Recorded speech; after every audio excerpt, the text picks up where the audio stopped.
ದಕ್ಷಿಣ ಕನ್ನಡ ಜಿಲ್ಲೆಯ ಪ್ರಸಿದ್ಧ ಪುಣ್ಯಕ್ಷೇತ್ರವಾದಂತಹ ಕುಕ್ಕೆ ಸುಬ್ರಹ್ಮಣ್ಯಕ್ಕೆ ಬಾಲಿವುಡ್ ನಟಿ ಕತ್ರಿನಾ ಕೈಫ್ ಆಗಮಿಸಿದ್ದು ಸರ್ಪ ಸಂಸ್ಕಾರ ಸಹಿತ ವಿವಿಧ ಸೇವೆಗಳಲ್ಲಿ ಭಾಗಿಯಾಗಿದ್ದಾರೆ. ಹೌದು, ಸಾಮಾನ್ಯವಾಗಿ ಕುಕ್ಕೆ ಸುಬ್ರಹ್ಮಣ್ಯ ಕ್ಷೇತ್ರಕ್ಕೆ ಮದುವೆ ಆಗದವರು, ಮಕ್ಕಳಾಗದವರು ಹೆಚ್ಚಾಗಿ ಭೇಟಿಯನ್ನ ನೀಡ್ತಾರೆ. ಜೊತೆಗೆ ದೋಷ ನಿವಾರಣೆಗೆ ಅನೇಕರು ಸರ್ಪ ಸಂಸ್ಕಾರ ಪೂಜೆಯನ್ನ ನೆರವೇರಿಸುತ್ತಾರೆ.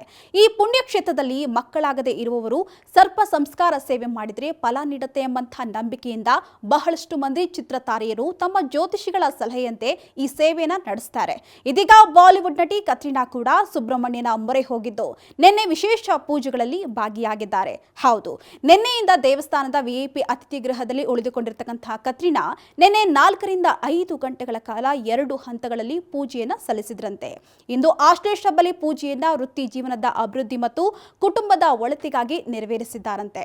ಇನ್ನು ಸಾಂಪ್ರದಾಯಿಕ ಸರಳ ಉಡುಗೆಯಲ್ಲಿ ಆಗಮಿಸಿರ್ತಕ್ಕಂಥ ನಟಿ ತನ್ನ ಗುರಿತು ಎಲ್ರಿಗೂ ಸಿಗದಂತೆ ಮುಖಕ್ಕೆ ಮಾಸ್ಕ್ ಅನ್ನ ಧರಿಸಿ ತಲೆಗೆ ದುಪ್ಪಟ್ಟವನ್ನ ಹಾಕಿಕೊಂಡು ಸುಬ್ರಹ್ಮಣ್ಯನ ದರ್ಶನ ಮಾಡಿದ್ದಾರೆ.